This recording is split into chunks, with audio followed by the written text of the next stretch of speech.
सिंध जी तारीख़ ते तहक़ीक़ जे सिलसिले में आउं रुख़ सिंधी दोस्तनि साथियुनि भाउरनि ऐं भेनरुनि सां मुख़ातिबु आहियां। सभिनी खे मुंहिंजे तरफ़ां सलाम पहुचे। पाण सिंध जे तारीख़ ते मुख़्तलिफ़ हवालनि सां ॻाल्हि ॿोल कंदा रहिया आहियूं। पंहिंजी कोशिशि आहे त सिंध बाबति सही सरबस्ती मालूमात अव्हां ताईं पहुचायूं, जंहिंमें कंहिं बि क़िस्म जो तअसुब जी बूइ न हुजे, नस्ल परस्ती न हुजे ऐं माज़ीअ में जंहिं नमूने सां सिंध जी तारीख़ पेश कई वई आहे, लिखी वई आहे, उनखे तव्हां यादो रखिजे त फ़ातिहनि सिंध जी तारीख़ लिखंदे कहिड़ी वेसाखती कई। सिधी ॻाल्हि आहे, सॼी दुनिया में इहो उसूल आहे त जिते बि मज़लूम ऐं महकूम क़ौमुनि जी तारीख़ फ़ातिहनि लिखी आहे, उन्हनि मफ़तूह क़ौम खे जेके लक़ब ऐं अलक़ाब ॾिना आहिनि, उहे सभु असांखे बि सिंधी क़ौम खे बि मिलिया। चोर, धाड़ेल, फोरू, सुस्त, कायल, जाहिल, इहे सभु मिलिया। पर इन सॼे लक़बनि ऐं अलक़ाबनि जे बुनियाद ते कंहिं बि क़ौम खे ग़ुलाम बणाए नथो सघिजे। असां त इहो शेद पिया कयूं त जिन असांखे इहे लक़ब ॾिना, उहे केतिरा पाण इंसान दोस्त हुया, केतिरी मंझंदि इंसानियत हुई, केतिरा मुहज़िब हुया।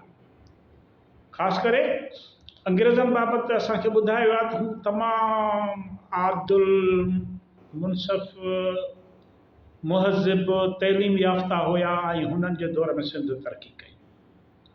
हुननि सिंध खे जेका तरक़ी वठाई, उहा बि हुननि जे पंहिंजे मुफ़ादनि तहत हुई त मार्किट ते कब्ज़ो बरक़रार रखी मार्किट मां फुरलुट करे इंग्लैंड पहुचायो वञे, पंहिंजे वतन पहुचायो वञे ऐं उतां जे माण्हुनि खे सुख नसीब थिए असांजी दौलत ते।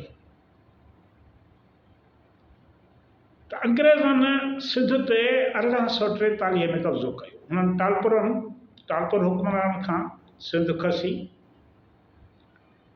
अंग्रेज़नि सिंध ते कब्ज़े दौरान जेके की सकिया उहा त अलॻि ॻाल्हि आहे, पर हुननि बाद में जेका फुरलुट जारी रखी, उन जा लिंग कांडारींदड़ दास्तान मौजूदु आहिनि। तव्हां थोरो किताबु पढ़ो, उन दौर जी तारीख़। ख़ुदि अंग्रेज़नि में जेके कुझु इंसान दोस्त माण्हू हुया, उन्हनि पाण जेको पंहिंजनि अंग्रेज़ फ़ातिहनि लाइ, अंग्रेज़ जेके जर्नल हुआ, उन्हनि बाबति जेको लिखियो आहे, असां उन मां ई तव्हांखे मिसाल ॾींदासीं, तव्हांखे ख़बर पइजी वेंदी हू केॾा जेके हुया मुहज़िब हुया। सिंध में हुननि तमामु वॾे पैमाने ते फुरलुट कई। नेपियर जेको सिंध ते कब्ज़ो कंदड़ अंग्रेज़ फ़ौज जो सिपाही सालार हुयो, उनखे संदसि भाउ शैतान सॾींदो हो, चवंदो हुयो शैतान, उन शैतान खे सिंध ते कब्ज़े लाइ मोकिलियो वियो, जंहिं हितां जी अवाम खे अज़ाब ॾिनो। हिकु अंग्रेज़ तारीख़दान आहे, उहो कंपनीअ जी हुकूमत किताब हुन लिखियो आहे। हुन में लिखे थो त सिंध लाइ बरतानवी हिकमत अमली हिकु आज़ादु मुल्क खे ग़ुलाम बणाइण लाइ साज़िशुनि जो फ़र्ज़ी दास्तान बणाए सिर्फ़ु हिकु फ़ौजी ऑफिसर जे थोरियुनि ख़वाहिशुनि जे पूराए लाइ लखे इंसाननि खे मानी गभे खां महरूम कयो। हैदराबाद जे शाही महलनि खे जंहिं बेदर्दी ऐं बेरहमी सां फुरियो वियो, इन जो मिसाल चंगेज़ी कारनामनि जी यादि ताज़ी कराए थो। शाही हरम खां सोना ज़ेवर ॻह ॻठा फुरण त अलॻि ॻाल्हि आहे, पर सिर्फ़ु कपड़नि लाइ औरतुनि खे उघाड़ो कयो। इंसानी ज़िलत जी इहा इंतिहा हुई। त माना ॿिया ॻह ॻठा क़ीमती जेके शयूं महलनि में मौजूदु हुयूं, उहे त हुननि फुर कयूं, पर औरतुनि जे जिस्म तां सुठा जेके सुहिणा ऐं क़ीमती कपिड़ा उहे लाहे वरिता। साॻी तरह हिकिड़ो ॿियो अंग्रेज़ आहे तारीख़दान एस.टी. विक। उहो थो लिखे त इंग्लैंड जा पंहिंजे इंग्लैंड जे रहवासियुनि सां मुख़ातिबु आहे। उन्हनि खे चवे थो त इंग्लैंड जा रहाकू पंहिंजी ज़िंदगीअ जे सदके उन क़ौम जो ख़्यालु करे, माना सिंधियुनि जो ख़्यालु करे, जेका पंहिंजी आज़ादी बचाइण लाइ तलवार हेठां शहीद थी। हू इंग्लैंड जी औरतुनि खे मुखातिबु थियो थिए त इहे इंग्लैंड जूं औरतूं हिकु दफ़ो उन्हनि माउरुनि, भेनरुनि, नियाणियुनि ऐं शहज़ादियुनि जो बि तस्वर करियो जिन जा ज़ेवर ज़ोरीअ फुरिया विया हुजनि ऐं खेनि घरनि मां तड़े कढियो वियो हुजे। उन तरह खेनि शहर नेकाली ॾिनी वई हुजे त जीअं बेघर थी हू ख़तरनाक जबलनि ऐं झंगल में मौत जो इंतज़ारु करे।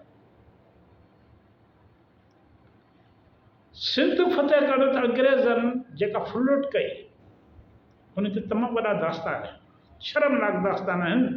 तारीख़ ॿुधाए थी त हे मुहज़िब जेका नामनियाद मुहज़िब क़ौम हुई त हिननि जॾहिं हिते हुकूमत क़ाइमु कई त हिते ॿिटो कानून लागू कयो। माना अंग्रेज़नि लाइ हिकिड़ो हो देश में ॿियो हू ग़ुलाम हुयो फातिहनि ऐं ग़ुलामनि लाइ कानून अलॻि अलॻि हुया। मुलाज़िमनि जूं पघारुनि में बि इहो फ़र्क़ु रखियो वेंदो हो त फातिह जी पघार जेकॾहिं 8,000 आहे त मुलाज़िम जी 35 रुपया हूंदी। फ़र्क़ु एॾो वॾो फ़र्क़ु हुयो। माना हू ग़ुलामनि खे एतिरो ॾींदा हुआ त जीअं हू फ़क़ति जेरो रही सघनि, ज़िंदह रही सघनि, त जीअं संदनि घाणे में पीड़जनि त कुझु हुननि मां रत सत निकिरे, कुझु तेल निकिरे।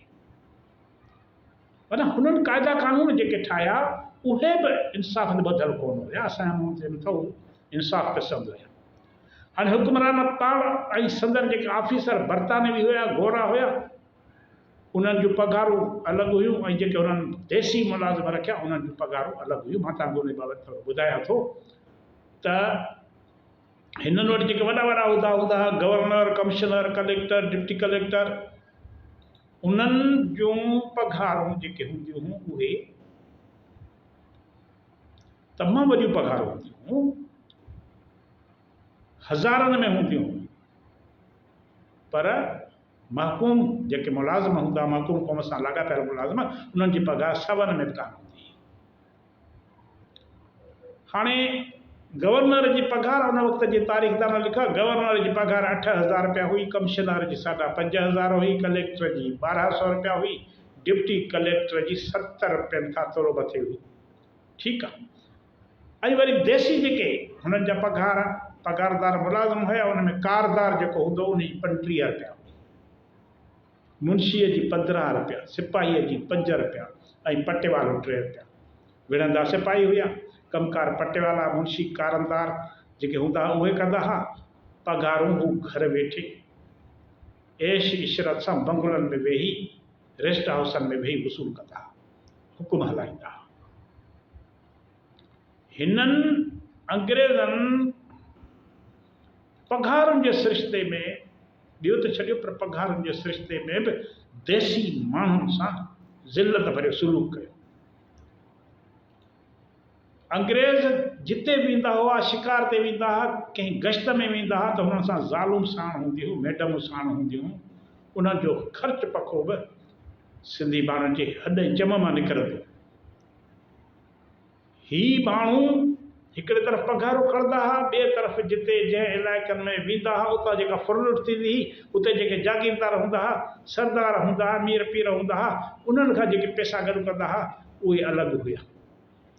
हिननि जे बेगमात खे बि एतिरो माना जेको आहे सो असांजा वॾेरा रुॻो हुननि जी ख़ुशनदी हासिलु करण लाइ एतिरियूं सूखड़ियूं पाखड़ियूं ॾींदा हुआ जो हुननि जे पघारुनि खां पंजूड़ियूं हूंदियूं, साहब लोक हूंदा हुआ।